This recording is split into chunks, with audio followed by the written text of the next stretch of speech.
Buonasera a tutti, buonasera Stevie P. We already got to the peanut gallery commenting. Stevie P, like we do every week. It's time to go. We do have time to waste. We got a lot to talk about. So hold on to your hats, gents. Here we go.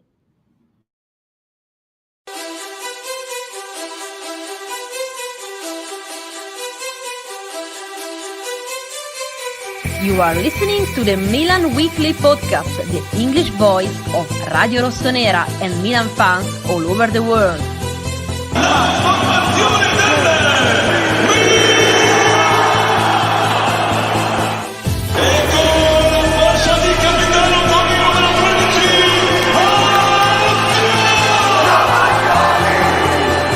Rafael Leao produces a moment of utter magic. Che sì, ed è gol! Teo Hernandez al volo! Teo Hernandez, ancora lui, una meraviglia! Ibrahimovic! Zlatan Ibrahimovic, fuori classe assoluto!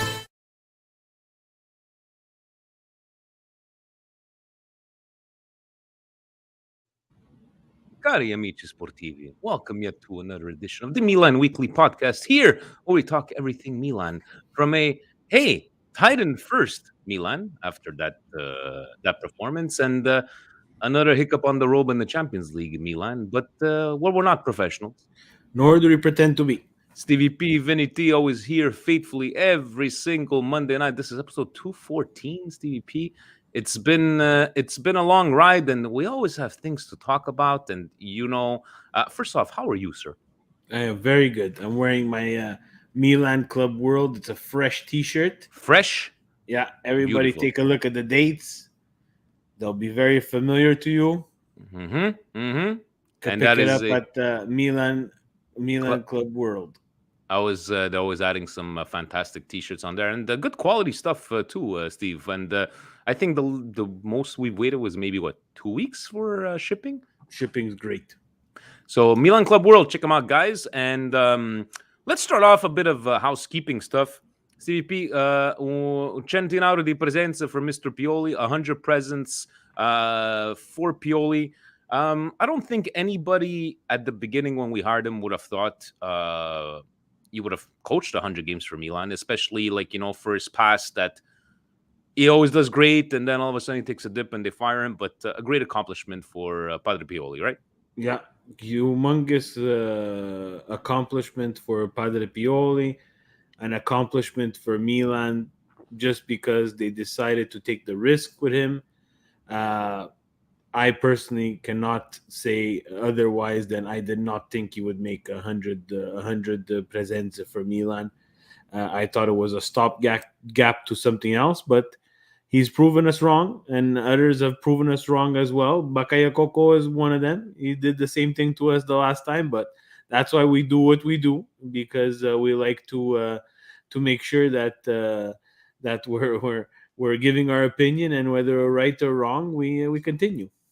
And look at Sabrina, the tweet from Twitch. She's messaging us, Sabrina, the first ever Patreon member. And thank you to all of them, up to 54 Patreon members. And gentlemen, stay tuned because we'll be probably going live tomorrow with you fine gents right after the game. Right after the game, get some thoughts about that. Stay tuned to Patreon. We'll be posting on there. But Steve, continuing to the housekeeping stuff. This Sunday, on Saturday was great. We're maybe 7-8. Jimmy was there. It's been a while we hadn't seen Jimmy, and you gotta love Jimmy, Steve. He shows me, he's like, so we're getting a deal off the Milan. I'm like, yeah, okay. I'm like, what do you want? He goes, open your phone. I go, send Presidente. This is what I want. But I'm like, Jimmy, you could just email President. He goes, I'm delegating. So he's even himself getting a new jersey. But Bizak was there, and Bizak, as soon as Benacer scored, we're going to have to give him a big hug. Thank you. Anthony was there. A couple of guys, not a big crowd, but thank you for them. But it's all about this Sunday, Steve. And maybe a shout out to, I don't know if Jimmy knows Joe Racine, the president of Roma Club Montreal. If they are out and about, join us. It's at 3:45 because of the time change, but we will be there. This Sunday would be great because the last time we had an experience with another club, Steve, who was it? The Juve club 4 years ago. Nobody's ever joined us. God forbid the Napoli club comes and joins us because we're not in their little We're not in the catalog. We're not in the catalog. We're not in the catalog. But yeah, maybe to shout out to the Roma Club Montreal. But we will be there this Sunday, 3:45. I'm sure you will be joining us, TVP. I probably will be joining this Sunday. Yes. We still have a half a bottle of grappa. It's there. Mary was asking about it. And finish off housekeeping, Steve. On the last episode of Wanda and Mauro, we were at the point where the picture came out. I like my finger without a ring. Now, Steve, he went all the way to removing all the who he's following down to one to Wanda. And then he posted a picture of her in bed with him saying she might shit talk me all day, but at night she comes to me. And then now he has no more, he doesn't follow anybody. What's going on? Sound effects. In comes Eros Ramazzotti into the telenovela, ladies and gentlemen. Eros Ramazzotti thought that it was his place to contact Wanda and discuss about their marital problems. Eros Ramazzotti. Thank you, Presidente. We forgot about this. He squealed the trumpet to change subject, ladies and gentlemen. Guys, you have no idea. Presidente has no idea that Steve is very excited because now he's got the sound effects directly at the tip of his fingertips. And I'm not sure how many times he's going to use it tonight. Anytime I want to use it, I just go, huh.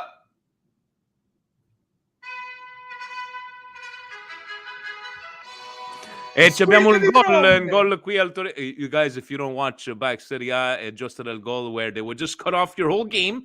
You might be on an attacking. No, let's cut off because we got to go see a goal at Pescara versus Verona. Yeah. Yeah, the sound effects is a game changer. Fuji's and Funyan is saying. But Steve, before we get into yeah, look at President. He's all proud.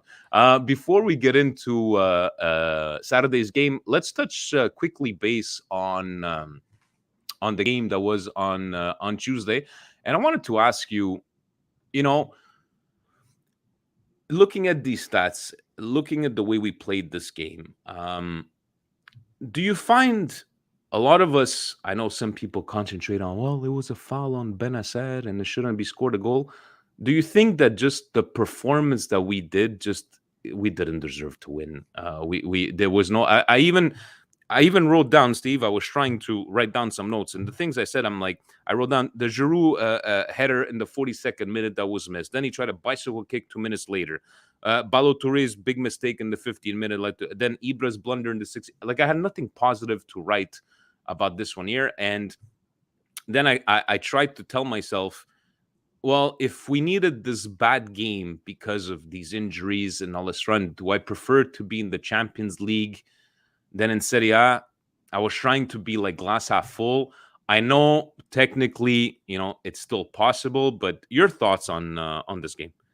Yeah, so we talked about it with Parsa last episode. He gave us a good insight on the Persian striker that Porto have, and I was just. It's not someone that I had followed before. Now, because of his information, I was following. I thought he was really active, really dynamic. Did cause a lot of problems, and he was spot on. He's not perfect. His passing is something to be worked on.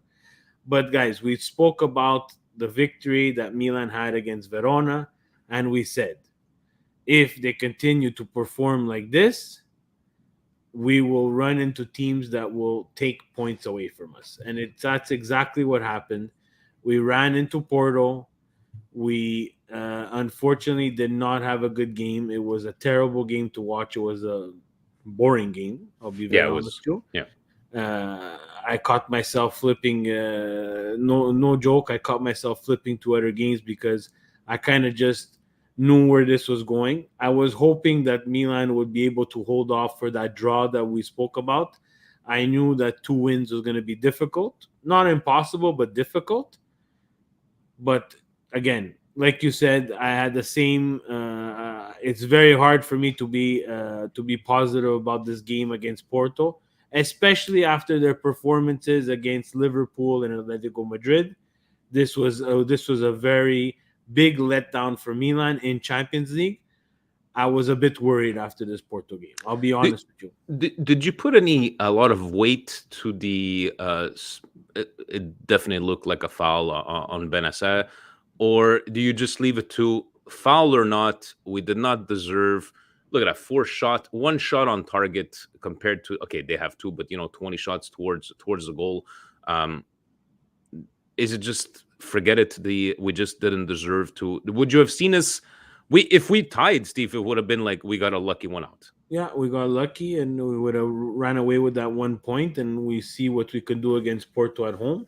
Now we have a huge challenge for Champions League. Again, impossible? No. Likely? No. We have to win all 3 games now. Now there's no more ties.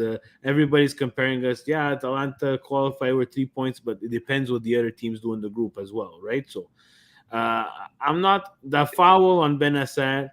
Look, if the ref called it and the ref said it was not a foul, even if VAR was going to come in and even if VAR was going to call him over, I don't think there was like 100% certainty that there was a foul there. We've seen VAR come in for much less, yes, but if, let's say, am I as angry as I was after the Atletico Madrid game? No. Am I as angry as I was after the Liverpool game? No. I'm actually disappointed in this performance from Milan against Porto. And fully deserved to me on that one. Let's see what happens. November 3rd is our next game. Let's talk about Saturday's game, Steve. Did you watch at home? Were you winterizing the house? Were you able to catch it from beginning to end? Yeah, so I watched this actually. I shut off all my notifications and I watched this on at night. I did get a little bit of sneak previews and little messages that made their way through, but I was able to watch it. Google. Yeah, you have a Google phone, Steve. It knows. It's trying to send you notifications. But, looking at the starting lineup, I don't think I was surprised to see Samu starting, especially having the Tuesday game. Salad Maker not having the best of performances. Krunic, I believe, was the right decision. Benacer and Tonali, I have no problem with that either, especially with the Tuesday game. Looking at the starting lineup, Ibra had to start, and before we looked away, it was 2-0 for Milan, and I don't know, like I call this a roller coaster of a kind of game. And take me through what you saw, Steve. Especially say in the first half, it was okay. Everybody, we're high fiving at the bar. We got this. We're a man up, and as you like to say, the ball is round, and holy shit, did Bologna remind us that the ball is round from, an Ibra on goal to all of a sudden, a break in the pitch, and then we're down to, we're up 2 men, and it's like, what is going on here? And I love Pioli being honest. It's not a Montella kind of speech, Steve. He just said, he goes, yeah, we thought we had won the game already at 2-0, and we took our foot off the pedal. And I like him coming out straight and saying stuff the way it is. In the end, we got the 3 points. But talk to me about what you thought. Yeah. So Bologna-Milan was the reverse of Hellas Verona-Milan. Basically, Milan started off and, I think they started off very positive. I think they started off very aggressive. We do have a good record against Bologna, and especially against Mihailovic coaching Bologna. So I wasn't surprised that they were up 2-0. What surprised me is exactly what you said. I can't believe that these players thought that a Mihailovic coach team would give up, even being a man down 2-0. In the second half, again, it just takes a couple of lucky bounces. Unfortunately, Ibra is not known for his defending, but I can just imagine what he was trying to do on that near post. He has to take the blame for that. That's not. That's on him. Yeah. That's not. Oh, he's a striker. He doesn't know how to defend. That's being a brain lazy. fart. That's being lazy. It's not even a brain fart. That's being lazy. Come on. You're gonna man the first post. You make sure that ball gets cleared. Don't be worried about ruining your ponytail. You can always retie it. No, but it comes down No, to no, that I know. because it was that type of game. Because let's face it, Ibra didn't have the best of games. No, he We're did up not. 2-0. He did not have the best of games. And I saw all these posts about Ibra and look at oldest player, what a legend. And I'm like, I'm sorry, guys. He was not great for until okay, people are gonna talk about when he scored, but he just seemed off. There was a couple of balls too that he shot, like not even on target. I appreciate his goal, but let's not leave the goal scoring because we are expecting a bit more from Ibra. But is this to be expected? Especially he played all 90 minutes, did he not? Was that a mistake? Well, No, I think that was okay. You have to see where he is fitness wise, and Bologna we're down to 9 men. So if you think about it, Ibra is not doing. He is pressing, but wow, his first one goal of his career. Holy shit! yeah, but Makes sense. You're a striker. It makes sense. He's not going to be around that much often, but in those dangerous situations. But when he is, he had to clear that ball. Back to Ibra, we were down. We were up 2 men. Look, Ibra is going to do what Ibra does, right? And he does press. I'm not saying he doesn't, but I was listening to Ale Jacopone. He was on the Spaces the other night after the game, and they were talking on Twitter. And one of the people that was on with him, he said it best. He's like, guys, he's 40. He's 40 years old, gonna be 41. He's having trouble doing the little things now. Like someone mentioned that they noticed he was having trouble bending down or being very careful bending down to pick up the ball for a throw.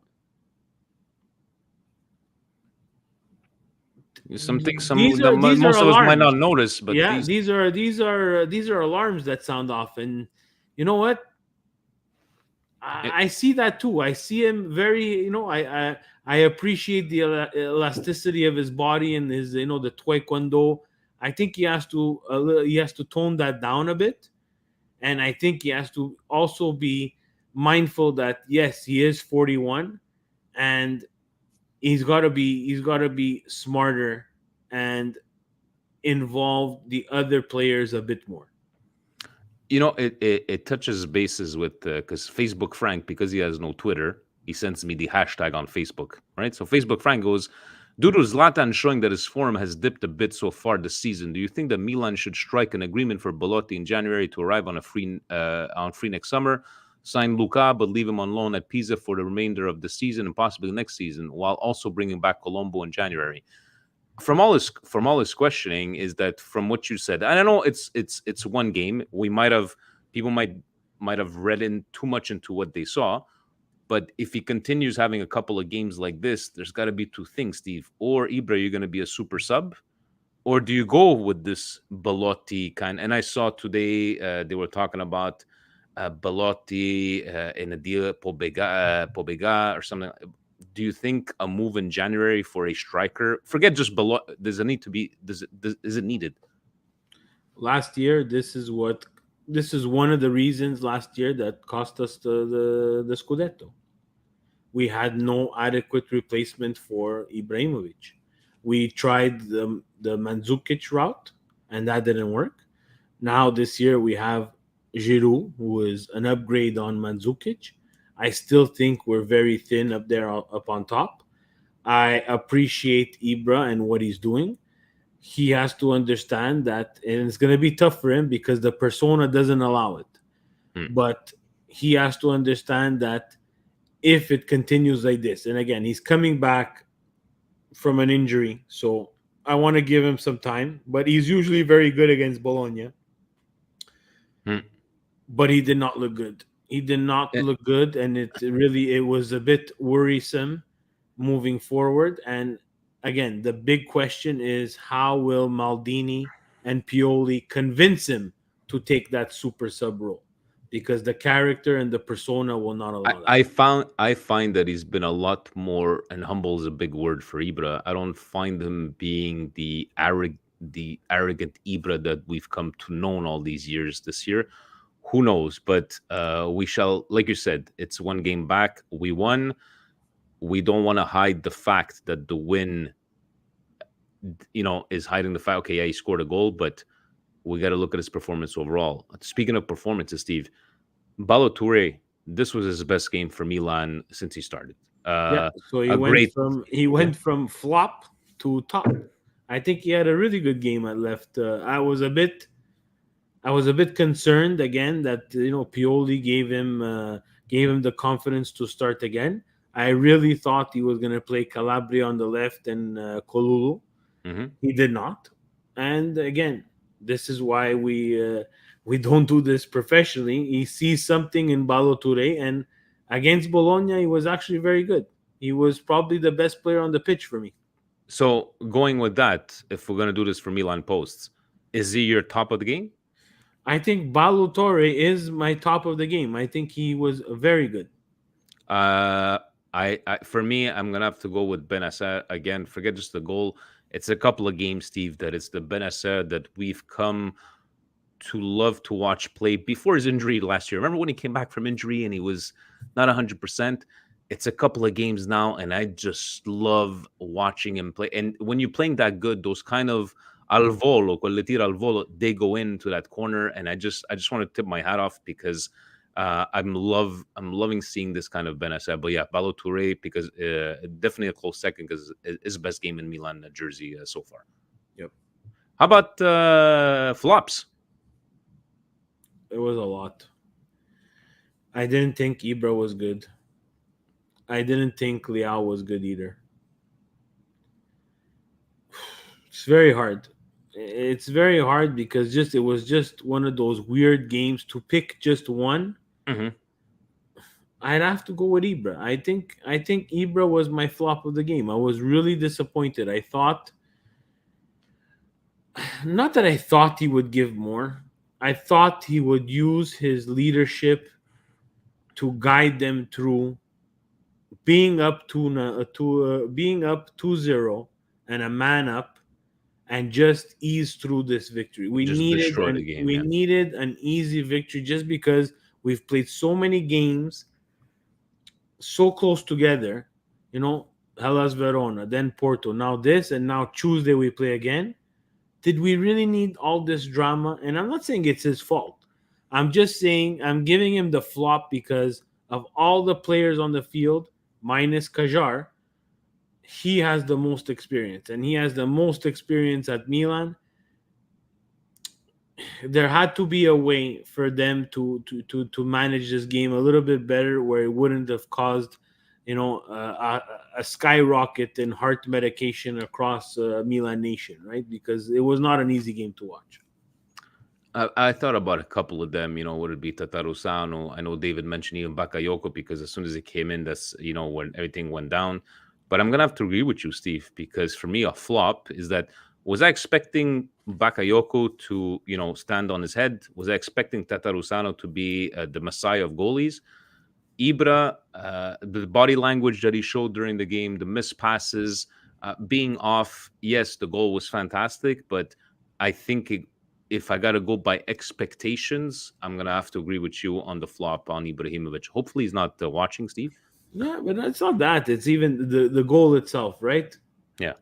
It kills the game, yes, but it's fluff in the end. You understand?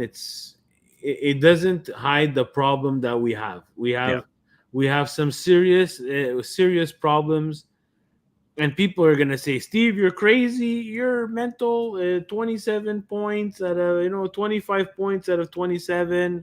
A lot of How goals could you be given up. complaining? How could you be complaining? It's not the complaining, guys. Now we're weathering the storm. Hellas Verona was the start. Porto was a big dip. Now again against Bologna, a big dip. Now we're gonna play Tuesday against Torino. Torino, do you not think that they have the score line the last time we played them up on their wall? I bet you they do, because they got embarrassed 5-0. What's worrying me, and I need a lot of players to come back from injury, is the AFCON Nations Cup, which will take away both Benacer and Kessie. We saw introducing Bakayokoko into this game was a gamble and terrible. And it didn't pay off. And I it just hope he didn't pay doesn't off. take. I just hope he doesn't take six. It was 7-0 against Torino. I just hope he doesn't take those 6-7 games 6, to get back. 7, yeah. So, Stevie P. So to this game here, we have tomorrow's game. I'm sure, like you said, the work knows of your situation. You'll be watching from a distance, as you were saying. But right now, I just wanted to take you back. Where's this? Where's the screen over here? Oh my God! Talk to the people, Steve. Talk to the people. No, maybe. All right. So let's do this.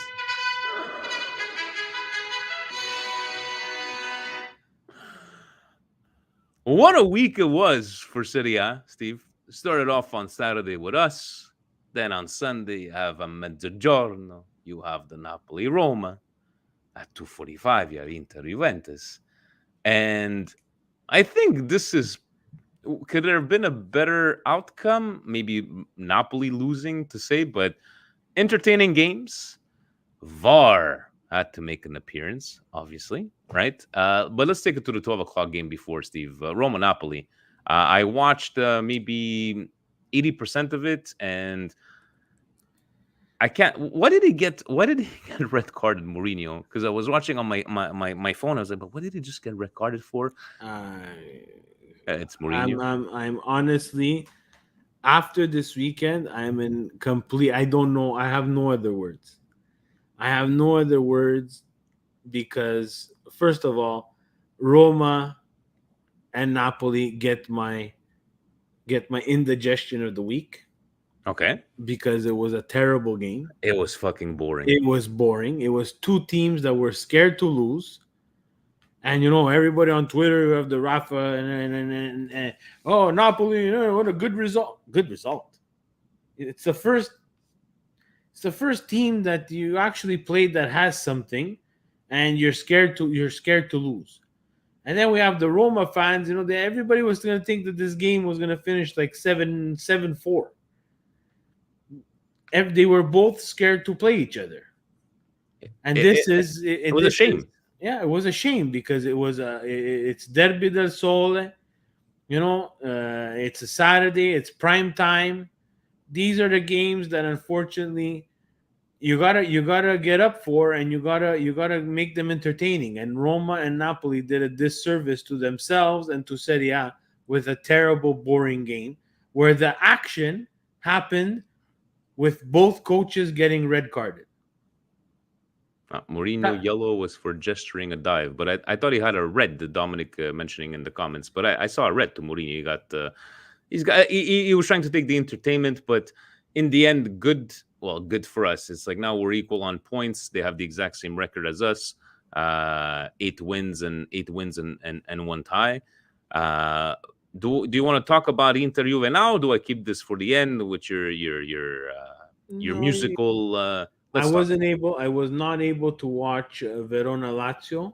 They were not. I did not see that on Fubo unless I completely missed it. But as I was looking at these scores, what do you think I was going through? I was through my mind, Steve. Dr. Jekyll and Mr. Hyde. Yeah. And Jerry probably losing his mind on Twitter. But Lazio you can't be Lazio, Steve, and lose 4-1 to Verona. No, it's not only lose 4-1 to Verona, you lose 4-1 with a poker from Simeone. So, look, Lazio, if you listen to Jerry said at the beginning of the year that they were going to be the best team, the next thing since sliced bread. But isn't that what they say every year? No, but we're going to just call it out. You understand? That's what it was. Now, slowly, everything is changing now. Everything is changing. There's problems. Now, Sarri, for some reason, says that Luis Alberto and SMS cannot play together. Oh. Interesting. They've played for the last X number of years together. How could they not play together? There's rumors also that Sarri asked his team if he needed to get sacked And I'm not sure. I remember the tweet. I think it was Jerry's tweet. We'll try to retweet it. I don't know if it was at Bologna when they were losing at Bologna or now, but the Saudi experiment doesn't look like it's going very well at Lazio. But it's not like they're bad, and we have the table standings after. But it's not like it's been a complete disaster. I think they should be better than what their record shows. And 100%. The problem is this is Lazio in a nutshell, but it's too sporadic, even for Lazio. Lazio would usually have a game of 8 unbeaten and then go 16, 16 games grabbing 3 points. You understand? Like they would have that much of a Jekyll and Mr. Hyde kind of situation. They're getting goals from Ciro Immobile. Mm-hmm. And I think Felipe Anderson or Pedro chip in once in a while as well. But that's not going to. You shouldn't be losing to Verona 4-1. And I like Fuji's and Funyans. Sarri, not Sarri. Like very, very Italian there. Steve, I went up to my parents. My father was watching the news and they were showing Gasperini. Gasperini non è contento. And my father goes, ma che canzonave che sto qua sembra che non è contento. I go, pa, it's Gasperini. So Gasperini supposedly is not happy. Not happy, Steve, with the performance or whatever they were talking about. But Atalanta, Udinese 1-1. If you're an Atalanta fan, are you worried that maybe this dip, not a dip, sorry, but their ascension to a team that nobody expected them to be, is it starting to get some kinks in the armor? Or well, people now are not surprised by Atalanta anymore, right? So that surprise factor is gone. And credit to Gasperini. As much as I hate him, that actually helped him quite a bit because everybody kind of underestimated Atalanta. Didn't take them seriously, and you saw even against Manchester United.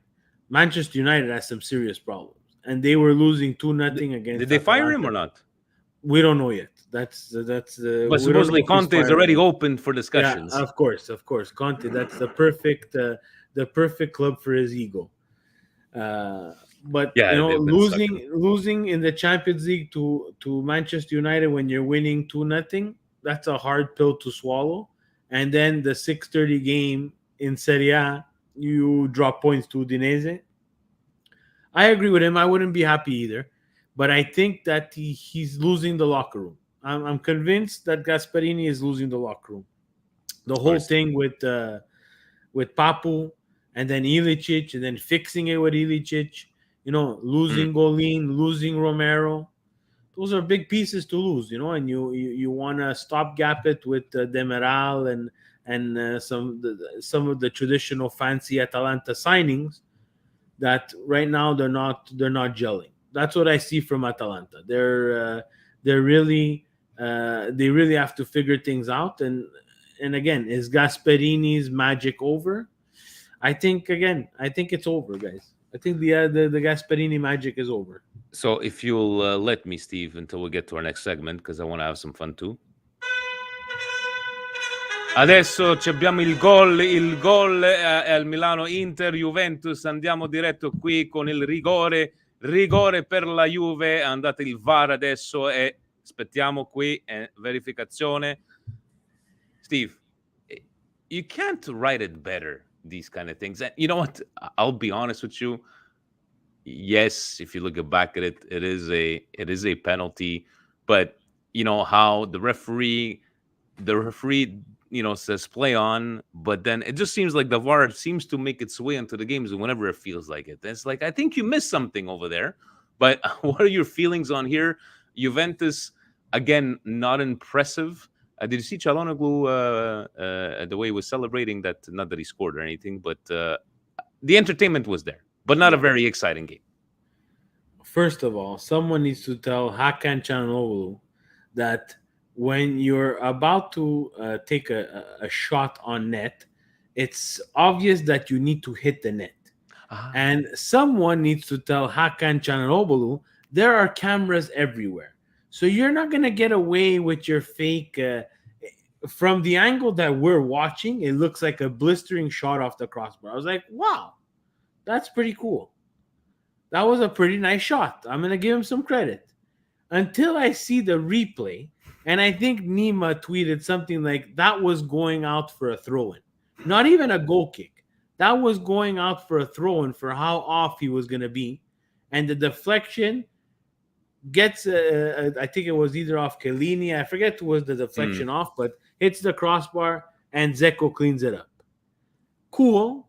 You scored. You're happy. But don't celebrate like as if you made you masterminded the whole thing. You masterminded this whole play. This is ridiculous. And for people that that want to not make fun of him, I encourage you to make fun of him, because these are the things. Like, people are not stupid. There's cameras everywhere.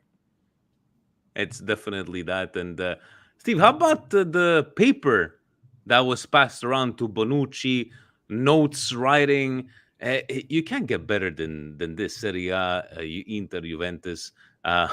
In this day and age that we have to pass messages on a piece I have of paper. no idea what that was. People had a field day with that. Basically, and especially the timing couldn't have been perfect. Couldn't have been more perfect, because I think the note went to Bonucci, Yes, and then a penalty happened. It's like, this blew up the internet, rightfully so. I don't know if I was. I'm pretty sure I was not first, but my tweet was really, "Don't worry about it. We're gonna get a penalty." That's what was written on the note to him. Other people went really, I give Presidente credit. He had his little variation of that. People went shit crazy with that, and that was amazing. But let's get down to the real deal. This was, as a neutral, who has absolutely nothing to gain from this game. I don't care what happens with Inter. I don't care what happens with Juve. But Juve, from the beginning, and again, I'm going to repeat it to all my Juventus haters. I hate you just as much as you hate me, which means we both love each other. 2 negatives makes a positive. Juve is in trouble. No, they said La Juve di Allegri is back. Oh, yeah. 1-0 wins, 1-0, 1-0. First of all, I don't understand the starting lineup by Allegri. I don't get it. It's Derby d'Italia. It's not Juve, and no disrespect to Venezia, Salernitana, one of those games where you can rotate. This is Derby d'Italia, and Bernardeschi is starting. Yeah, Bernardeschi starts. Chiesa sits. I think Dybala was coming back from injury, so I'll give them that again, that they brought him in later. But Allegri's starting lineup, overthinking himself once again, and luckily for him, he was only 1-0 down, and that's on Inter. And I agree with the Juventus fans that said, Inter should have killed this game. Inter didn't look very, very good either. No, both teams didn't look. Both teams didn't look good either. And I think the draw, in reality, Steve, even though penalty, and I still find, yes, it was a penalty when you look it back, but the draw was merited because no. I don't think Juve and Juve deserved the draw, especially the way they got it. Yeah. So again, I read all the comments. I didn't want to get into this whole thing. I was having fun watching the Inter fans go up against the Juventus fans. What I don't understand is this.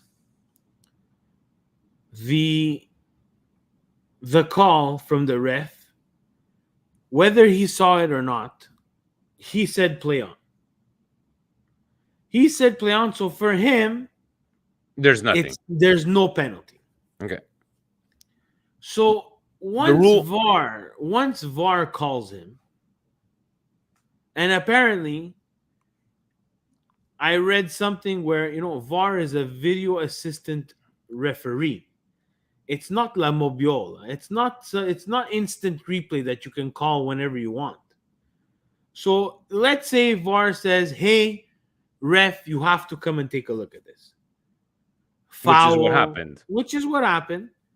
Can you tell me, and all Juventini out there, can you tell me that without your Juventus, humongous Juventus glasses, those things that fog your brain, that Juventus cannot do anything wrong, except for Mike, because Mike joins us all the time and he seems to He's a be good one guy. of the normal ones. If you take out those big, stupid, black and white, ugly, disgusting glasses of yours, can you say, without a shadow of a doubt, that the ref has enough evidence to overturn his own decision to give a penalty? It's a good He point. has to watch it in super, super, super duper, duper slow motion. But then it changes the way you see the play. I think the problem, Steve, is that even if it is a rule, how come we don't see these kind of events? And I'm not going to pretend that I watch all 10 games every single week, but when was the last time you saw an episode like this where the referee like play on whatever, and then it's like not and it wasn't like a big controversy and people are screaming, yelling, and let's stop the play. When was the last time you It saw was, something like this? Maybe we should take a look at this. Maybe we should take a But look. when was the last time you saw this in Serie A? Where it's like, hold on a second, let's go. Something happened there, 30 seconds. It's just, I'm not debating the decision. I'm debating how come we don't see this more often if this is the rule. Vinny, I've said it multiple times. And you know what? People are they're gonna take my credit, and I know, and I'll be happy. And I know that you've been by my side for the longest time with this. Always. If we start giving penalties for these kinds of fouls, I'm sorry, guys, soccer is dead. Soccer's dead, guys. I think it's dead.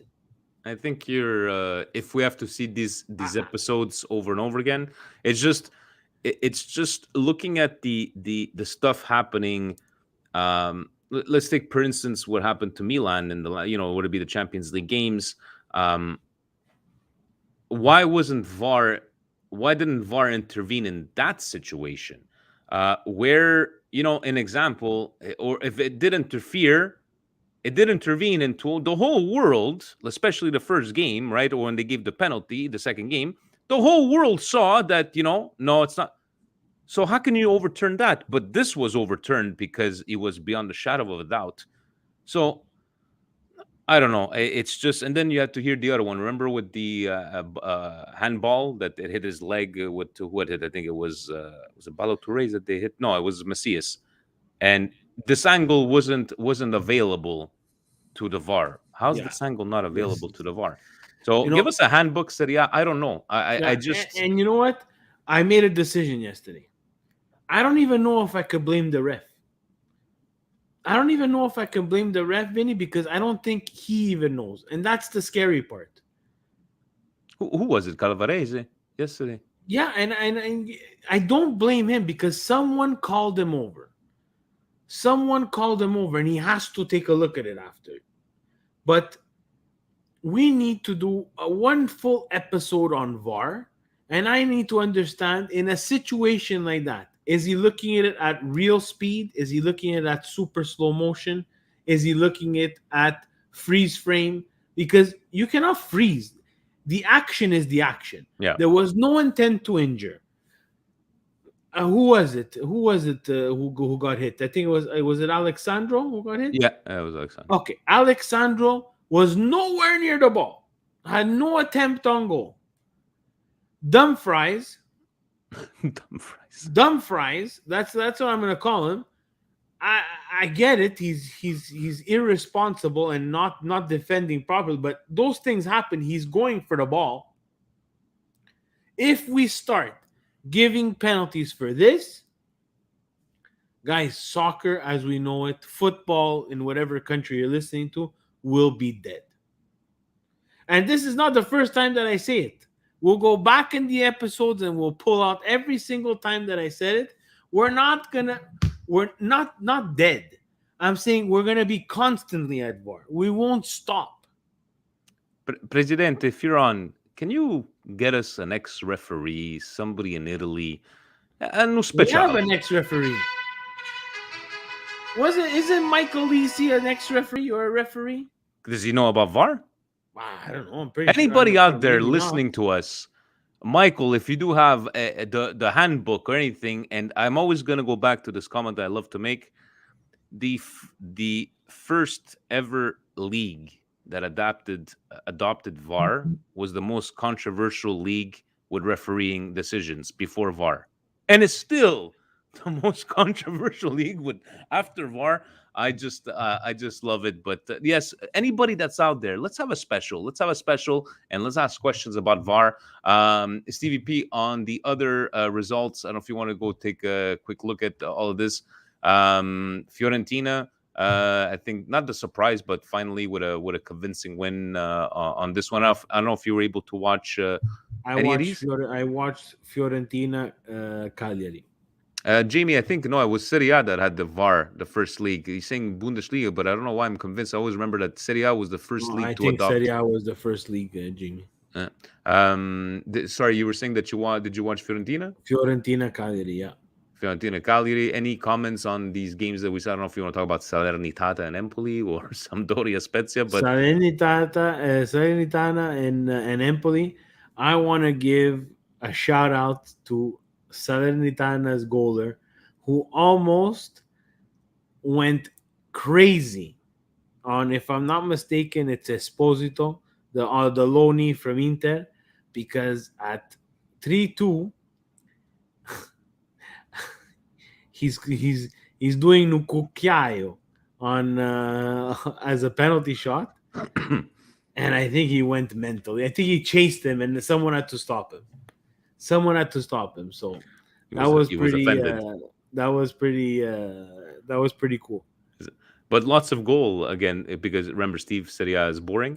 Not a lot of goals scored, but look at all these games, guys. And shout out to Pobega for his goal for Torino. It was a nice goal. Very nice goal. And those ones, Sassuolo beating Venezia and Fiorentina with the goal there. And I just wanted us to take a quick look at. Let's see here. What do we got? I want to take a look because Sonny gave us a brand new graphic, Steve, because it's about time, right? So wanted to ask you, looking at all of this, you're looking at, Milan, Napoli at 25 points, Inter, Roma, teams like Fiorentina, Juventus, Atalanta at 15 points, even Lazio at 14 points. And we need to, people seem to always think, 10 points is a big gap. 10 points is not a big gap when you're nine games in and you still have 29 games to go. Weathering the storm, and I love that. I think it should be on our next thumbnail. Weathering the storm and going through this, so far so good. Out of all these teams, Steve, who's the one that you're more wary of? I think the biggest threat is Inter still. Okay. Is Inter, just because they really score goals easily. What I'm surprised of this, when I looked at this, is how many they've conceded. Compared to Napoli, holy shit. Napoli has 3 goals against, so that's not a lot. The other surprising thing that I saw was Milan has 22 goals for. Mm-hmm. We forget about that, and the goals against. We've had these past 2 games with Tatarusano where we let in 2 each game. That's 4. We would be with Mike Magnan. I think we would be at maybe 6. I think 3 less goals. Probably. To be fair, nothing against Tatarusano. No, he's doing his job. I just think that Mike Magnan changes the way Milan plays, and we do, because he's so good with ball at foot. We do get a lot of less chances, and we do control the ball more. I think 3 less goals, we would only be at 6 conceded. So that's really something that's surprising me. The teams, I am impressed with Napoli, just because, again, of the goals that they have against, which is not a lot. just there's something about Napoli, and it's again I can't put it into words right now, but in a You feel couple of something's games, missing. You yeah, feel I something's missing. feel that there's something's missing, and the game Roma Napoli just proved my point that there's something missing. We shall see. Tomorrow is us. I think some of the other games are on Wednesday, Steve. Let me have a quick look. Tuesday and Wednesday, yeah. Tuesday and Wednesday. Do you know who's playing who? What do we got here? So tomorrow there is us, obviously, with Torino. Nobody else of importance. And then we go to Wednesday. We have Cagliari, Roma, Empoli, Inter, Lazio, Fiorentina. Lazio Sa- Fiorentina is going to be interesting. I want to see how Lazio bounces back. Juve, Sassuolo. Juve Sassuolo is always interesting. Yeah, I Sampdoria, agree. Atalanta. That should be some interesting games. And thank you, Sonny, for always the great You graphics. can't forget Napoli Bologna. Napoli Bologna on Thursday. Oh, Thursday, I forgot that. So Napoli Bologna on Thursday, and Bologna is not going to be a happy camper, right? So we'll see what happens. Bologna is going to also be missing 2 key players. But that's true. You know what? I forgot to ask you, Steve. The 2 red cards. We think that they were harsh, or you think they were fully merited? I think the one on Krunic was a bit harsh, but I find that too. Yeah. But on the Balotelli, that's where VAR came in. I don't understand the tackle, to be very honest with you. That I would give him a red card just for stupidity. But that's where the VAR actually came in and it was an advantage because that was a really bad. That was a really bad one. Yeah. Stevie David brought up a good point. Verona's goals 4, but they got 4 in one game by one player. That's true. Taking it over to the podcast questions, Fabio saying, "Good day, boys. Hope all is well. Milan tied in first place. Everybody else dropping points. What could be better? Being 3 games with no points in Champions League. Would you prefer Milan doesn't qualify for 3rd place Europa League spot? So we're gonna just focus on the Scudetto. Keep up the great work, guys. As always, Forza Milan." What do you think about that, Steve? Would you prefer? To qualify. I would prefer that they play Europa League because there's a lot of players. There's a lot of players on this team, and I was critical about their depth and the quality of their depth. I'm still gonna stand by what I was saying before. We needed a right wing. We needed a striker that could play quality minutes, younger striker. We're seeing this come in. We're seeing my predictions of that causing us some problems. It's coming in now. The whole COVID thing with losing Theo and Diaz, I honestly thought that they already had COVID, and if they got it again, that's just a string of bad luck. But I thought I was crazy. Okay, go ahead. Yeah, whatever. I'll live with that. But compiled with the African Nations Cup, and it's a lot of football. I don't mind making Europa League, getting these younger players used to continuously playing 3 times a week, continuously playing against other teams that they will not see on a day-to-day, continuously get experience in Europe. Yes, I know it's Europa League. I know concentrate on the Scudetto. Me too, guys. I want to win. But if something goes terribly wrong, you always want that avenue to make the Champions League. And the avenue to make the Champions League is to win the trophy in the Europa League and get your spot in the Champions League that way. And I love, rotating the players and seeing who's got it, who's not. And, would it be knockout stages in Europa League, money, and guys will take every single penny that we need. So, and it's just they proven, even if by any chance you don't make it out very well in the Europa League, or you have a stumble in Serie A, well, that's going to give you even more arsenal for next year to go, look what we did. We need these players. We absolutely need these players there. So yeah, I'm with you on that one, Steve. I like Derek's question. You can only keep 2 out of Theo, Benacer, and Diaz. Who are the 2 and why? Benacer and Diaz. You're getting rid of Theo? Yeah. Why? Because I don't know where the ceiling is. I don't know if the ceiling could get higher than it is right now. And I think the ceiling can get higher with Benacer and Diaz. I would have to pick Theo because of return on investment. And I'm not taking anything away from his performance. So, it's not like we'll get these left backs like this. But for Theo, just because of return on investment, because from Benacer and Diaz, you're not going to quadruple or do 5 times the money that you spent for him. I'm not saying Theo will go for 100 million, but Theo, the way these English teams are playing, and if he continues playing well in the Euro, when we're playing for France, we wouldn't sell him for 40 million. Let's just leave it at that. No, but that's why I'm selling Theo, because I think we can get that much money. From the other ones, I don't think we can get as much money as Theo. Paulie says, good evening, Vinny and Steve. Do you guys think we are going to lose Kessie? We can't continue to take 2 steps forward, 1 step back. Are we going to become a selling club, or worse, a club that loses its best players on free? Forza Milan, my Milanese brothers. Are we losing Kessie? I'm starting to believe it more and more. I don't think we're going to lose him for free. I don't think we'll get 10 million for him, Steve. I'm probably going to get 5, maybe in January. I think there's a lot of rumors going around of the replacements.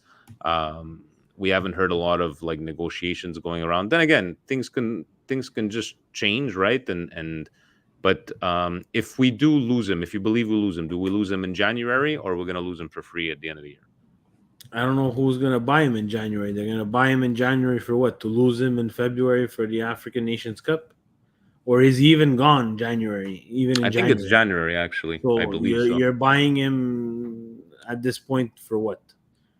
To not make him come in the January transfer window? I think if we lose him at the end of the year.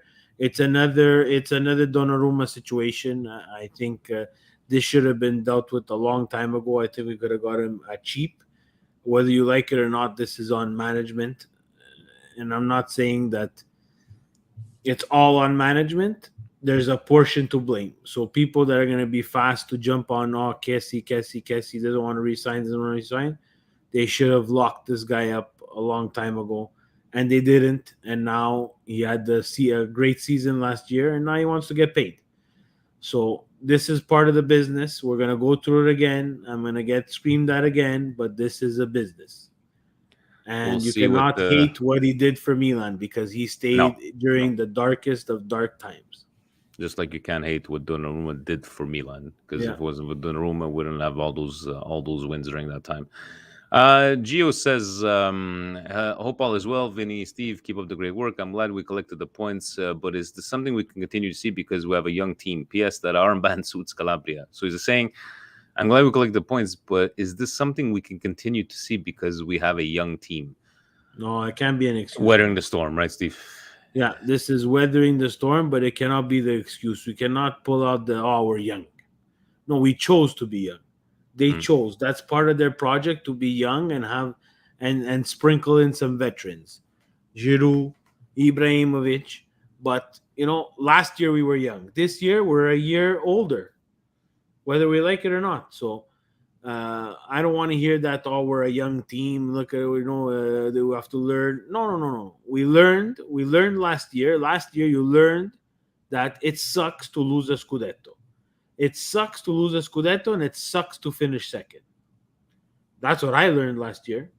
Especially when you were in striking distance at a certain point, especially at the halfway point, we were at a striking distance. We didn't address what we needed to address in January, which is not 100% our fault, because the January transfer window is tricky. Now, hopefully, we learn from our mistakes. We may or may not at the halfway point be again in striking distance. Let's see. We shall see. And to our friend Raul saying, hi, Vinny and Steve, what are your thoughts on Belotti being linked to Milan? So I know Frank had asked us, but let's talk specifically about Belotti. I think we need a striker to be elite, to be lethal in attack. Yes, we are able to create chances, but a striker like Belotti will improve us for sure along Ibrahimovic and Giroud. I'm sure Belotti will be starting ahead of Giroud for sure. I know if we have to go about his performances, Steve, in the last 6 to 8 months, But then you need a player needs a spark. Who knows what's going on in Belotti's head? A guy that was rumored to be worth 100 million. What was it, 2 years ago? Um, I would take him with a heartbeat because I believe maybe a guy with a second chance like that, and he is a Milanista at heart. We've seen the pictures of him with the jersey as a kid. Do you invest in Belotti? And if so, what's your cap off on a guy like This is a Belotti? gamble. I would say yes. I like Belotti. I'm not someone who's gonna say, oh, I see their Jamie Belotti on the free. Yeah, that's good business. I don't think if they're interested, I don't think we could even wait that long. I think Belotti needs to has two things. One, his time at Torino is done. It's stale. No disrespect to the Torino fans and the players, but doesn't have too much service. The other problem with Belotti, and it's not to make an excuse for him, is that he's often injured, and that's something that worries me as well, because we don't have very good luck with injuries, as you can see. But would I be willing to take the risk? Sure, we took a risk on Mandzukic. Nobody cried at the end of the season because we knew we took a risk, right? He was a gentleman. This will be a risk that will cost you money. You're not getting Belotti for free. That's true. I think that they're gonna want to get rid of him and at least make some sort of cash or player exchange. What I'm worried about right now is that Belotti deal will include something for Pobega, half ownership or however they want to do it. Yeah. That's going to be a part of it. I don't think that they're going to want to let him go. I'm hesitant because Pobega, of all our talents that are out on loan, plays in Serie A, has played in Serie A last year with Spezia, has contributed, has learned, plays well, and now we're gonna take a gamble. We've done it before. I'm not gonna say he's world class, but we need a striker. We need to solve this striker. But you're bringing in Belotti, the striker room is pretty crowded there. Yeah, because Pellegrini, did we buy him Pellegrini or was on a loan? I think it might be on a loan. I'm on a loan. I just wanted to, Mike Lazar on Twitter, and guys, sorry last time because we were on for about an hour and a half. I completely forgot, but he says this is from a couple of days ago. Can you guys help settle a decade-long debate with a friend of mine? Says that Ronaldinho is a Milan legend. I don't think he earned that title compared to other Rossoneri icons. What do you guys think? A Rossoneri legend? No, so I can't go. Ronaldinho is just a legend. Yeah, he belongs to everybody. I put him in the same. I put him in the same category like a Beckham, where every time he's asked about Milan, or every time he has an opportunity to talk how much he loved Milan, that he felt like a family, like a Van Bommel. Remember Van Bommel, Steve, that he cried after a year and a half of leaving Milan. Yeah, he's not a Milan legend, but their love for the team. But no, I'm sorry, I wouldn't go with a Milan legend. You can't put him in the Seedorfs, the Pirlos, the Nestas. My legends are here. Yeah. Hey, what up? Yeah. So we're gonna take your side on this one. Tell your friend that he could love Ronaldinho all he wants, but not a Milan legend. Stevie P, do you have any? I disagree with Jamie too. You can't just say Ronaldinho's just a Barca legend because he belonged to PSG before he belonged to Barca. So he's a PSG legend. He's a Barca legend. No, once you start moving around team to team to team, you become a legend. He has become a mythical figure that, honestly, guys, I think he played at 80 to 75%.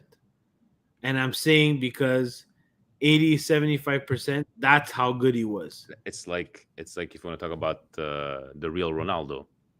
Can't name him to a team, can you? No. He can't be a Real Madrid legend. He played at Barca. Can't be a Barca legend. He played at Inter. Can't be an Inter legend. But Messi's going to be Played back at Milan. Messi's going to have to be a Barca legend. It's not these 1 or 2 years he's doing it over PSG. They're going to taint that. Oh, look, he's gonna for them. Barca take every legend. Every legend belongs to Barca. Even the first person who created the soccer ball, for sure, he belongs to Barca. So they take them all. Look, I get the whole thing, but with Messi, but Messi actually also started in their academy, so I give them that. Yeah. You understand? So they give them that. But Ronaldinho, guys, you can't just say Barca. He's just a legend. I'm telling you guys, I'm convinced there will be a documentary on Ronaldinho. We will see him doing the samba at the discoteca, and not to the level of Maradona, but I think he lived his best life playing at the top level. And again, guys, I think he was at 75%. And I love how he fixed his teeth at the end of his career. At the end of his career, yeah. Steve, let's. We have to close out the show. It is time. Oh, we're gonna have so much fun with these, Steve. Yeah. Let's talk about our indigestions of the week. I know you did say your indigestion was the. Who's Putagna Trizio? Puntang. No, I think he's just a joke. Is he just joking around? Pirlo is a Juve legend. What else was? No, I think he even wrote down like. I think he was having fun with the names there. Kaká, Sonny. Steve, if you're gonna go with that, Kaká is not a Milan legend. If he played at Real Madrid, he went around. If you got to take those words, It's tough. Got a point, Sonny. I think for me, you're gonna get yelled at. I think he is a Milan legend. So how do you relate to what you just said? If he went from Milan, from where was he in Brazil, to Milan, to Real Madrid, to what did he go after? He came back, then he went back in this So how do you say he's a Milan legend? I just think that the best moments of his career were at Milan. So that means Ronaldinho's best moments were not really. Not really. No? Go look at him at PSG. True. We could talk for another hour, guys. But we gave you le trompette. Steve, are you going to stick with your indigestion of the whatchamacallit, the Napoli game that were just completely boring? Did you have another one? No, my indigestion is really that the Roma Napoli game was just terrible. But my real indigestion is the Serie A not being able to understand how to implement a consistent VAR rule. It's just I have to leave it at that. Or just give us the handbook. We would just like to get the. No, they don't have a handbook. They don't. There is no clue. No clue. My indigestion is gonna have to. It's gonna have to go to. I don't know if I could give it to all the. I gotta give it to this one. I'm gonna have to go with Inzaghi. Inzaghi to like Inzaghi and Moratti, where they're like, you saw the same video as me, and they're just complaining that it ruined the game, and in the end, it's like, it's not like you've never seen this before. Just shut your mouth and just take the tie. I get trying to take heat away from the whole decision, but at one point it's just like, shut your mouths, right? Just shut your mouths. Don't say anything. They were appalled. But anyways, indigestion is done. Steve, how about let's finish off on a good note. Give us your brioche, Steve. Brioche is Milan is at 25 of 27 points with all these injuries, all these problems.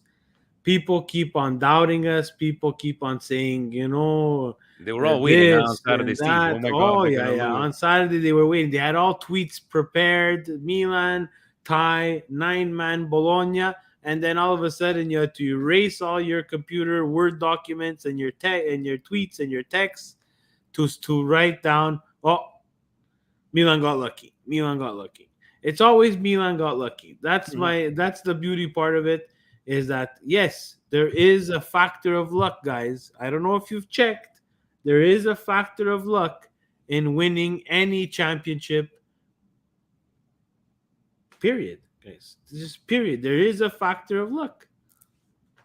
And I'm gonna have to give it to Calabria, Steve, my brioche, because not only for his goal, that bomb that he hit, and the joy that he felt with that armband. I know Gio is gonna love this one, but even his reaction to Benacer scoring, right? The pure joy that you see in his face, and I'm not saying that he's merited to be a captain.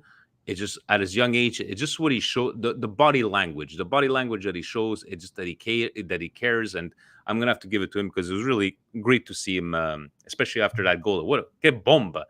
Un tiro stupendo, Steve. Stupendo. Very nice goal. Anything else to add, Stevie P? Nada. So I want to win. I want 3 more points against Torino. Whichever way we can get them, let's get them. Steve, we have tomorrow. I'm going to let you guys Patreon know. We were going to get on probably half an hour after the game ends. We're going to talk. It is our monthly Patreon special, twice a month. Stay tuned. Any closing arguments other than a trombona? No. Guys, thank you so very much for joining. Thank you very much for listening. We kept it under an hour and 15 minutes, Steve. And Very we nice. barely had anything to talk about, right? Ovunque e sempre, guys. Forza Milan! Have a good night. Vincerai, non ti lasceremo mai.